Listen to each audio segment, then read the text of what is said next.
ನಮಸ್ಕಾರ ಸ್ನೇಹಿತರೆ, ನಮ್ಮ ಚಾನಲ್ಗೆ ನಿಮಗೆಲ್ಲ ಸ್ವಾಗತ. ನಾನು ನಿಮ್ಮ ಗೆಳತಿ. ನೀವು ನನ್ನ ಗೆಳತಿಯರು. ನೀವು ನನ್ನನ್ನು ಪ್ರೋತ್ಸಾಹಿಸುತ್ತೀರಾ ಎಂದು ನಂಬಿದ್ದೇನೆ.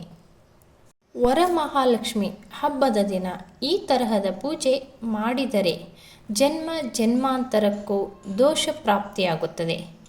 ಎಲ್ಲರೂ ವರಮಹಾಲಕ್ಷ್ಮಿ ಪೂಜೆ ಮಾಡುತ್ತಾರೆ, ಆದರೆ ಕಷ್ಟದ ಮೇಲೆ ಕಷ್ಟಗಳು ಬರುತ್ತವೆ.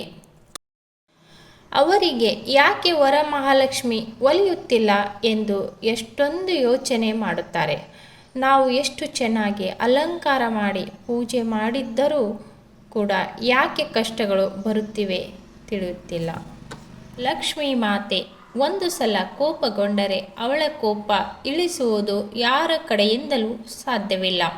ಲಕ್ಷ್ಮೀ ಪೂಜೆ ಮಾಡುವಾಗ ನಾನು ತಿಳಿಸಿರುವ ತಪ್ಪುಗಳು ಮಾಡಬೇಡಿ. ಲಕ್ಷ್ಮೀ ಪೂಜೆ ಸರಳವಾಗಿ ಶಾಸ್ತ್ರೋಕ್ತವಾಗಿ ಮಾಡಬೇಕು. ಕಳಸದ ಮೇಲೆ ಕಳಸ ಇಡಬಾರದು.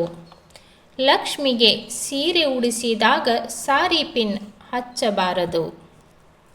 ಕಂಡ ಸಮಯದಲ್ಲಿ ಲಕ್ಷ್ಮೀ ಪೂಜೆ ಮಾಡಬಾರದು.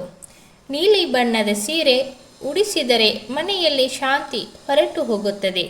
ಕರಿಯ ಬಣ್ಣದ ಸೀರೆ ಉಡಿಸಬಾರದು. ಕೈ ಕಾಲು ಜೋಡಿಸಿರುವ ಗೊಂಬೆ ಥರ ಲಕ್ಷ್ಮಿಯನ್ನು ಕೂಡಿಸಬಾರದು. ನಾವು ಹಾಕಿಕೊಂಡ ಒಡವೆಗಳು ಲಕ್ಷ್ಮಿಗೆ ಹಾಕಬಾರದು. ಲಕ್ಷ್ಮೀ ಮಾತೆಗೆ ಹಾಲು ಪಂಚಾಮೃತ ಇಲ್ಲದೆ ಪೂಜೆ ಮಾಡಬಾರದು. ವರಮಹಾಲಕ್ಷ್ಮಿ ಹಬ್ಬದ ಹಿಂದಿನ ದಿನ ರಾತ್ರಿ ಕಸಗೂಡಿಸಿ ಮನೆ ಒರೆಸಿ ಇಡಬಾರದು. ಬೆಳಗ್ಗೆ ಎದ್ದ ತಕ್ಷಣ ಕಸಗೂಡಿಸಬೇಕು. ಲಕ್ಷ್ಮಿ ಜೊತೆಗೆ ನಾರಾಯಣ ಇಲ್ಲದೆ ಪೂಜೆ ಮಾಡಬಾರದು. ರಾತ್ರಿ ಕಳಸ ತುಂಬಿ ಇಡಬಾರದು.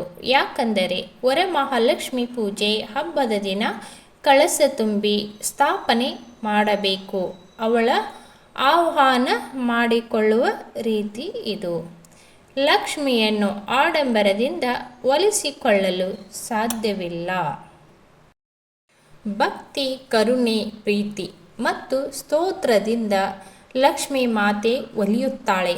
ವರಮಹಾಲಕ್ಷ್ಮಿ ಹಬ್ಬದ ದಿನ ಈ ಎಲ್ಲ ನಿಯಮ ಪಾಲಿಸಿದರೆ ನಿಮ್ಮ ಮನೆಯಲ್ಲಿ ಲಕ್ಷ್ಮಿ ಒಲಿಯೋದರಲ್ಲಿ ಸಂಶಯವೇ ಇಲ್ಲ.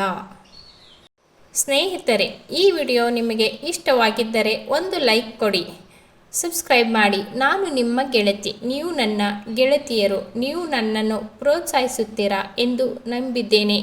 ಮತ್ತೆ ಹೊಸ ವಿಡಿಯೋದೊಂದಿಗೆ ಸಿಗೋಣ. ಎಲ್ಲರಿಗೂ ಧನ್ಯವಾದಗಳು.